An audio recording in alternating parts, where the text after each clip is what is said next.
You people are always looking for trouble, aren't you? Those words echoed through the marble courtroom like a slap.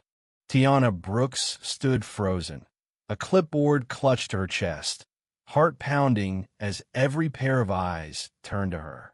She was still in her scrub. She had come straight from a night shift at Jackson Memorial Hospital to testify as a character witness for a patient she had tended to during his recovery. She never expected to be the center of attention. Certainly not like this. The man who spoke was Honorable Judge Franklin C. Hayes, a towering figure behind the bench with snow-white hair and a permanent sneer. He leaned forward now, squinting at her like she was a stain on the polished oak of his courtroom. Tiana had grown used to microaggression, slightly too long stares, people assuming she was the orderly instead of the RN, being questioned when entering secure areas despite having the same ID badge as everyone else. But this was not subtle. This was televised. You think because you wear that uniform, you're suddenly better than the people you're defending? Judge Hayes continued. You think a nurse's word can vouch for a criminal's soul? Save it. Gasps erupted in the courtroom. Her patient, Darnell Woods, sat handcuffed beside his public defender, both of them stiff with fury. Tiana's voice was soft but clear. Your Honor, I was subpoenaed. I'm here because this court requested my testimony. The judge laughed at an ugly, nasal thing. Oh, I'm sure you think you're doing your civic duty, sweetheart. But let's not pretend this isn't a favor to one of your own. Someone in the back row muttered, Jesus Christ, under their breath. The public defender rose. Your Honor, I must object to the line of commentary. This is inappropriate and... Sit down, Hayes barked. I'll decide what's appropriate in my courtroom. He turned back to Tiana. You're dismissed. Go back to whatever ER circus you crawled out of. Her hand shook as she turned and walked away, but her chin stayed high. If he wanted to humiliate her, he failed. She knew her worth. What Hayes didn't know, what no one in that courtroom knew, was that someone had been watching. Not just spectators or local press. Not just her colleagues, who would see the clip replayed 1,000 times online by that night. The man sitting in the third row, wearing a brown suit with a pen tucked behind one ear, wasn't a journalist. He was FBI Special Agent Marcus Dillard, and he had just found everything he needed. This wasn't about Tiana alone. She was the final dot in a long pattern. Over the past 6 years, Judge Franklin Hayes had handed down disproportionately harsh sentences to Black and Latino defendants. Juveniles tried as adults. First-time offenders sent to maximum security. Probation denied without cause. Complaints had come in plenty, but they had all mysteriously vanished in the bureaucracy. Whispers floated around legal circles. Hayes was old school, a hardliner, someone who didn't care for excuses. No one had dared call it what it was. Until now. Agent Dillard reached into his breast pocket and clicked the recording device clipped to his tie. He wasn't supposed to intervene yet, but something about the venom in the judge's tone pushed him past the threshold of patience. After the hearing adjourned, he approached Tiana outside the courthouse. She was on the phone, furious and shaken. No, Mom, I'm fine. I just didn't expect to be no. It's not about Darnell. It's about how he looked at me, like I didn't even belong in the room. Agent Dillard waited until she hung up. Ms. Brooks. She turned. Her eyes were wary. Yes, I'm with the FBI, he said calmly, flashing his badge. I need to talk to you about Judge Hayes. That night, the video clip of the courtroom exchange went viral. Tiana's poised silence in the face of the judge's outburst drew nationwide sympathy. Hashtags exploded. Stand with Tiana, Justice not Hayes, nurses deserve respect. But more important than the public outcry were the witnesses who came forward. A clerk who had seen forged time logs. A former intern who remembered shredded complaints. A Black attorney who had withdrawn from Hayes's court after too many coincidences. Agent Dillard's office buzzed with momentum. A pattern of corruption, misconduct, and racial bias was finally coming into sharp focus.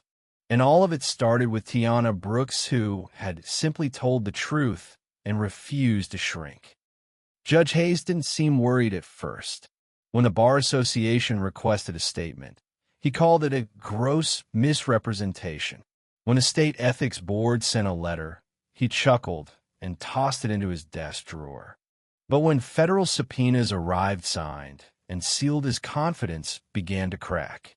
He hired a PR firm, did an exclusive interview, claimed he had great respect for nurses, and was merely frustrated by delays in the case. But it was too late. The FBI had built a wall of evidence. Audio files, sentencing reports, redacted memos, corroborated complaints. His chambers were raided, his email archives combed, and when his own secretary flipped under pressure revealing years of discriminatory remarks and administrative manipulation, the facade collapsed. At his arraignment, the irony was impossible to ignore. He stood where so many others had stood before him, behind bars, in an orange jumpsuit, and in the front row, calm and composed, sat Tiana Brooks wearing her nurse's uniform. The press outside the courthouse that morning had doubled, maybe tripled. Cameras pointed in every direction, reporters jostling for position as the news vans rolled in. A hurricane of flashbulbs and shouting. But Tiana walked through the chaos like it didn't touch her. Her steps were steady, her eyes forward. It had been 12 days since the hearing that changed everything. Since her name became known across the country. Since she had stood in front of a judge who tried to reduce her to a stereotype and had instead brought his career to the brink. Inside the building, Agent Dillard waited.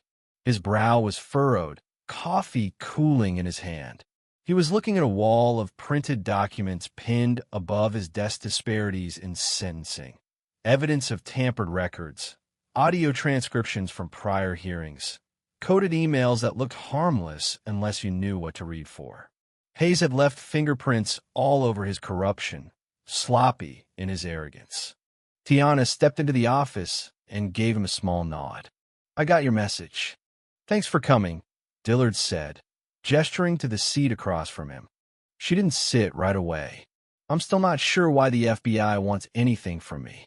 I'm not a lawyer. I'm not a legal scholar. I'm just a nurse." "You're a witness," he said, "and you're the only one who got him to show his true face in a public setting. That's gold. I didn't do anything except stand there while he tried to humiliate me. You didn't fold. That's something." She finally sat, letting out a slow breath. "So what happens now?" Dillard handed her a folder. Inside were photographs, excerpts of court transcripts, a list of past cases. "We believe Hayes has been systematically targeting Black and Latino defendants for the last 9 years. He's also likely in violation of multiple federal statutes, civil rights violations, obstruction of justice, possibly even conspiracy, depending on how deep this goes." Tiana flipped through the pages. All these people, he did this to all of them. He nodded grimly. They didn't have someone in the room brave enough to call it out. "You did. And because of that, we're reopening their cases." She closed the folder. Her voice was quiet. "Do they know?" "They will. I wanted to ask you something off the record." Tiana looked up. "We're going to need testimony. Not just from lawyers and clerks, but from people like you. People who saw how he acted when the cameras weren't on. People who were told their word didn't matter. You want me to testify? It's not mandatory, but it would mean a lot." He paused. "To a lot of people." Tiana didn't answer right away. Her fingers tapped the edge of the folder. Finally, she said, "I'll think about it." Meanwhile, Franklin Hayes was unraveling. He paced the tiled floors of his lakeside mansion in Coral Gables like a man on the verge of collapse. The curtains stayed drawn. The house was dark. His wife, Eleanor, hadn't spoken to him in 2 days. His law clerk had quit. The PR firm stopped returning his calls. He still couldn't understand how it had all spiraled so fast. One nurse, One courtroom, one moment of unchecked frustration, and suddenly the Department of Justice was breathing down his neck. He turned on the television, only to see his own face staring back from a news panel. Underneath, FBI investigation expands into Judge Hayes's racial bias allegations. He changed the channel. The same headline followed him. On the kitchen counter sat a stack of unopened letter subpoenas, court summons, and a resignation demand from the State Judicial Oversight Committee. He ignored them all, but the worst came in a private envelope, hand-delivered. A letter from the office of U.S. Attorney Brenda Waller, informing him that he was under criminal investigation. The tone was clinical, but the message was deadly clear. You're no longer above the law. Back in Miami, Darnell Woods sat in his cell at Turner Guilford Night Correctional Center, stunned into silence. His lawyer had just told him the news. His sentence was being reviewed, and the judge who handed it down might be disbarred. "I told y'all," he muttered. "I told y'all he was crooked." He remembered Tiana standing in front of that bench, unshaken. He remembered the disgust in Hayes's voice, the way he spat her name like it was poison. Now that woman might be the reason he'd finally get justice. When his mother came to visit the next day, she wept tears of joy. "Baby, hold on. God, don't sleep." Darnell pressed his forehead against the glass, nodding slowly. "I'm holding, Ma. I'm holding." Tiana didn't sleep much that week. She kept thinking about the patients she had worked with: black teenagers arrested for possession, immigrants accused of resisting arrest after traffic stops, young women bruised and handcuffed for disorderly conduct. She thought about what they saw when they entered that courtroom, whether they already knew they didn't stand a chance. And more than anything, she thought about what it meant when someone in power used that power to harm people who couldn't fight back.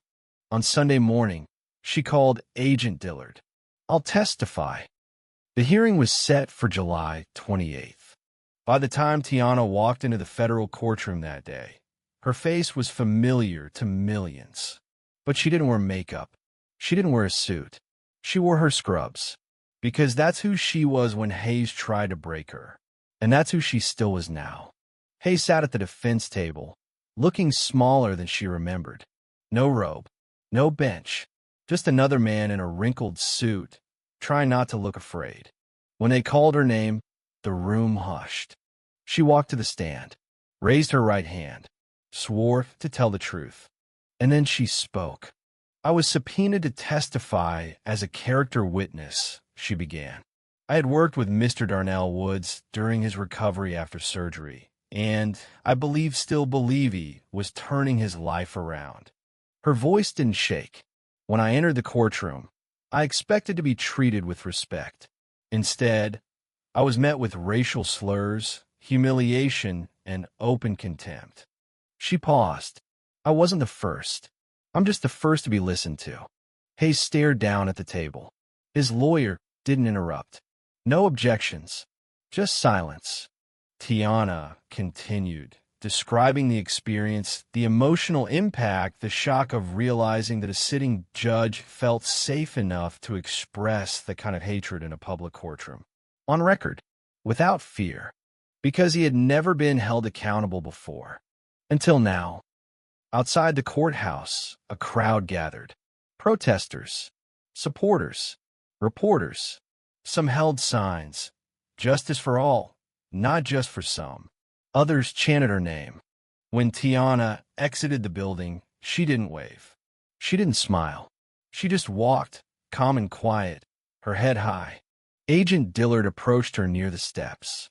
"You did good. I did what I had to," she said. "You think justice will be served?" She looked back at the courthouse, then at the people gathered. "I think it's starting to be."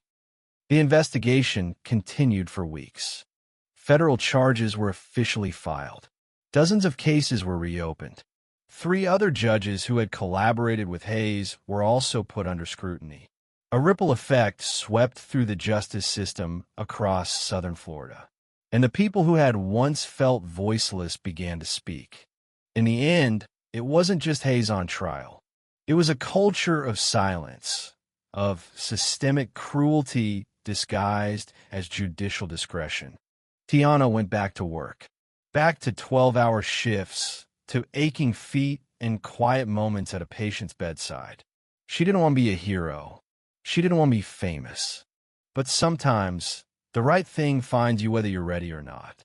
And when it does, you stand up, even when your voice shakes, even when the world's watching, even when the judge tries to silence you. Because someone always needs to go first. And Tiana Brooks had done just that. 3 weeks after her testimony, Tiana sat alone in her apartment, staring at a letter she had never expected to receive. Dear Ms. Brooks, we are pleased to inform you that you have been selected as one of this year's recipients of the Florence Nightingale Medal for moral courage in the face of injustice. Your courage in speaking out during the investigation into Judge Franklin Hayes has become a national symbol of integrity and resilience. She folded the letter slowly, hands trembling. It wasn't the recognition that moved her, it was the fact that people had been paying attention, that her voice, which had once felt so small in that courtroom, had rippled far beyond it. But while the world celebrated her bravery, the storm inside the judicial system was far from over. In the weeks following her testimony, the Department of Justice launched a full-scale probe into the 11th Judicial Circuit of Florida. What began as a single misconduct case quickly snowballed into a scandal involving several high-ranking judicial officers. Judge Hayes wasn't alone. Emails surfaced showing private conversations between Hayes and 2 other judges, William Renard and Teresa Klein. The language was coded but unmistakable. Phrases like "keep the riffraff out," "he's one of the bad ones," and "make sure this one doesn't walk" littered their digital conversations like landmines. It wasn't just racist, it was strategy. Deliberate. Calculated. One particular email from Judge Klein read, "Don't let the nurse sway you. She's articulate but not credible. Keep it tight." The revelation hit national headlines like a sledgehammer. Within days, the Florida Supreme Court issued emergency orders suspending all 3 judges pending full disciplinary review. The state attorney general made a televised address. No one is above the law, not even those sworn to uphold it. Tiana watched from the break room of the hospital with a handful of nurses beside her. The air was thick with disbelief. "I never thought I'd see the day," muttered Carla, one of the night shift RNs. "They always get away with it." Tiana said nothing. She was still learning how to accept the weight of what she had done. Meanwhile, in a dim holding cell in Tallahassee, Franklin Hayes sat facing the slow crawl of justice he had once commanded. His cellmate was quiet and disinterested, a man serving time for white-collar fraud, not particularly impressed by titles or robes. Hayes, once towering behind a bench, now stood in line for meal trays. His motions were slower, eyes sunken. He had taken a plea deal. 10 years, federal prison, disbarment for life. In exchange, he handed over documents, internal communications, handwritten notes, even private voice memos from chambers. He told them everything, not out of guilt, but out of desperation. He wanted a lighter sentence. It didn't work. The public backlash was relentless. Civil rights organizations called for independent oversight of all future judicial appointments. Prosecutors began re-examining hundreds of old sentences. And in several counties, legal reforms were drafted with record speed. Hayes would be the example, a living warning. Agent Marcus Dillard wasn't celebrating yet. The deeper his team dug, the uglier it got. Racial profiling had been institutionalized in ways most people didn't want to believe. Even now, there were defense attorneys hesitant to speak publicly, fearing career consequences. And then there were the victims. He visited one such case in Liberty City, Maria Delgado, mother of 3, whose son Miguel had been sentenced to 5 years in prison at age 17 for breaking into an abandoned warehouse. No one even asked why he was there, she told Dillard bitterly. He wasn't stealing anything. He was tagging murals, painting angels. That's what he did. He wanted to be an artist. She held up a faded photo of Miguel with a sketchbook, smiling. Judge Hayes said he was a threat to public morality. My baby? A threat. Dillard promised her that Miguel's case was now part of the reopening initiative. Tears welled in her eyes. Promise me it's not too late. It's never too late, he said. Not when the truth comes out. Back at the hospital, Tiana was met with a surprise. A new intern on her shift, Jason McCarthy, 24, white, nervous, and fresh out of school, kept glancing at her throughout their rounds. Finally, during a break, he blurted, I just wanted to say, thank you for what you did. She looked up from her notes. I didn't do it for thanks. I know, but still, I'm from Pensacola. My high school history teacher told us racism in the courts was ancient history. You proved it's not. Tiana didn't smile. She just nodded. Ancient history doesn't yell at you from a bench. Ancient history doesn't ruin lives today. Jason nodded slowly. I get that now. They didn't say much after that, but something changed. The room felt lighter. Or maybe she had just become stronger. The final hearing for the disbarment proceedings took place in late August. This time, the courtroom was full standing room only. Victims, families, lawyers, journalists, and everyday citizens came to watch as Judge Franklin Hayes stood before a judicial panel with nowhere left to hide. He looked smaller than ever. His voice cracked as he addressed the panel.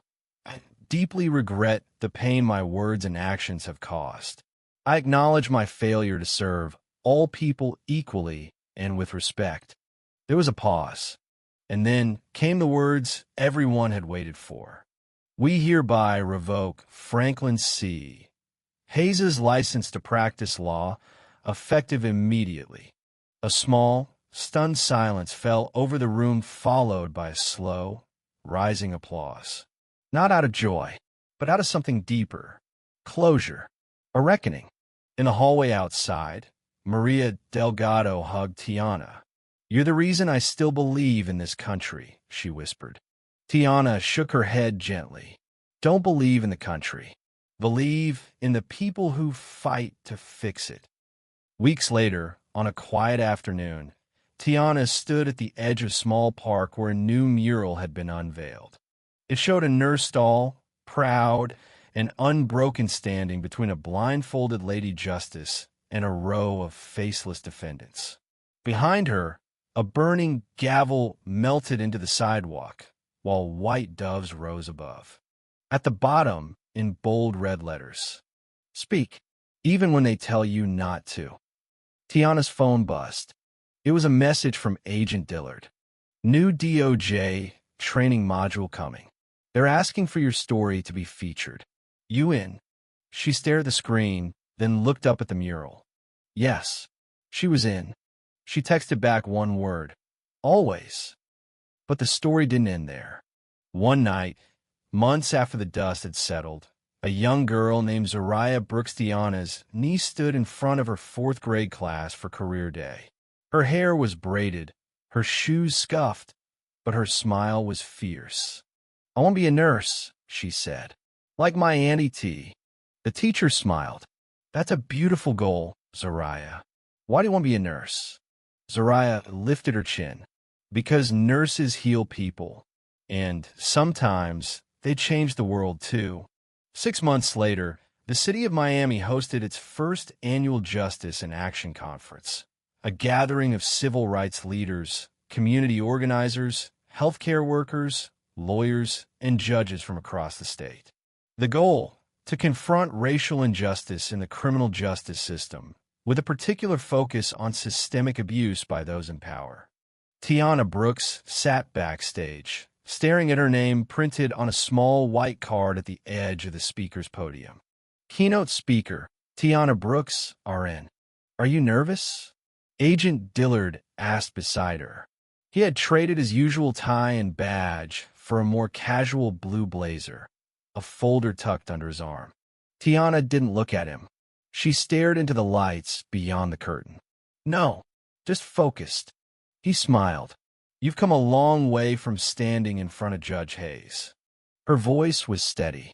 I'm still standing. They called her name. The crowd erupted. Hundreds of faces stood and applauded. She walked to the podium, not in scrubs this time, but in a simple navy blue dress with her hospital ID still clipped to her waist. A symbol, a truth. When she reached the mic, she paused, scanning the room. My name is Tiana Brooks. I'm a trauma nurse at Jackson Memorial Hospital. And 6 months ago, I walked into a courtroom to testify for a patient only to be treated like a criminal myself. The room was silent. That Judge Franklin Hayes looked at me and decided I didn't belong. Not because of my qualifications, not because of my words, but because of the color of my skin. She gripped the podium tighter. He tried to humiliate me, but in doing so, he revealed himself. She went on it with anger, but with clarity. She told the story from her view. The moment her voice shook but didn't break, the terrifying quiet after the cameras stopped, the private doubt, the rage that came later, and then the choice to keep speaking. I didn't expect to become part of something bigger, she said. But injustice doesn't wait for us to be ready. It just happens. And we either stand up or we help it survive by staying quiet. She looked out at the rows of black robes, brown faces, gray hair, and young, eager eyes. You don't have to be famous to change something. You don't have to be a politician or a judge. Sometimes it starts with a nurse, or a teacher, or a mother, or a kid who asks, why is it always us? Her voice cracked just once, but she didn't stop. This isn't just about one bad judge. It's about a system that let him thrive, a silence that let him grow louder. That ends now. When she stepped away, the applause thundered. Not polite clapping, real, sustained gratitude. And behind it, a promise. This would not be forgotten. The ripple effects reached places Tiana never imagined. An op-ed in the Washington Post named her one of the most quietly influential civil rights figures of the decade. Harvard Law School invited her to speak during their Bias in the Bench Symposium. Jackson Memorial offered her a leadership role in their new racial equity board, which reviewed complaints and created bias training modules for staff. But none of that mattered as much as the handwritten letter that arrived one rainy Tuesday in October. It was from a young woman named Kyra Jackson, 18 years old, formerly incarcerated, arrested at 15 for defending herself against an abusive stepfather. Ms. Brooks, I saw your speech. I wanted to say thank you. When I stood in front of Judge Hayes 3 years ago, he said I was a ticking time bomb, that I'd end up pregnant, broke, and back in court within a year. I believed him, but I watched you, and something changed. I signed up for GED classes. I started writing poems again. I want to be a social worker now. Maybe help girls like me. I guess I just wanted you to know you didn't just speak. You saved people. You saved me. With love and thanks. Kyra. Tiana read the letter 3 times, then folded it neatly and placed it in her drawer next to her nurse's license. There were victories you put on a wall, and there were victories you carried in your heart. Far from the spotlight, another kind of healing was happening. One by one, victims of Judge Hayes's court began getting their cases retried. Some were released. Some received fair sentencing. Some simply received the apology they had waited years to hear. Darnell Woods was one of the first to walk free. His charges were dropped after prosecutors admitted gross judicial bias and procedural mishandling. Tiana met him at the gates that morning. He hugged her so tightly she could barely breathe. You told the truth, he whispered. You really told the truth. I wasn't alone, she said. Not anymore. Darnell went on to join a youth outreach program. visiting high schools to speak to kids about avoiding the prison pipeline. In his first session, he opened with, "I'm not here because I was perfect. I'm here because someone believed I deserved better." Meanwhile, the Florida State Legislature passed HB 2814, known as the Equal Bench Act, a law requiring public review boards, judicial performance audits, and annual bias training for all sitting judges. It was the first of its kind in the South. The bill was signed by the governor at a press conference where, for the first time in state history, a black female judge stood beside him. Her name was Justice Melanie Evers. She had nearly quit law school 10 years ago after being dismissed from an internship by Judge Hayes. Now she was one of the most respected legal minds in the state. When reporters asked her for comment, she replied, "Justice isn't blind, but it can be corrected." As the seasons changed, the public's attention shifted as it always does. But inside the walls of courtrooms, in police stations, in hospitals and classrooms, something had shifted.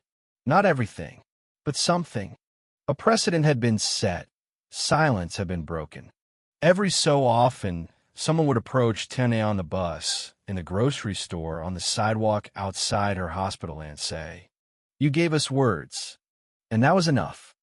On the anniversary of the courtroom incident the day Hayes tried to destroy her with a few hateful words, Tiana took the morning off. She didn't go to the courthouse. She didn't answer media calls. Instead, she visited a quiet neighborhood library in Coconut Grove and read to a group of first graders. The book was Last Stop on Market Street, a story about a young black boy learning to see beauty in his community. When she reached the final line, "Sometimes when you're surrounded by dirt, you're a seed waiting to grow," one little girl looked up and asked, "Miss Tiana, is that real?" She smiled. "Yes, baby, it's real." She closed the book and looked around the circle of eager eyes. The future, and she knew without a doubt that she had planted something. Some stories end with applause, others with headlines. But this one ends with something quieter, something stronger. A voice once ignored, now heard. A system once closed, now forced open. A nurse once humiliated, now honored. And a simple truth that will echo long after the courtroom lights go out. You don't have to wear a robe to serve justice. Sometimes, all you need is a voice and the courage to use it.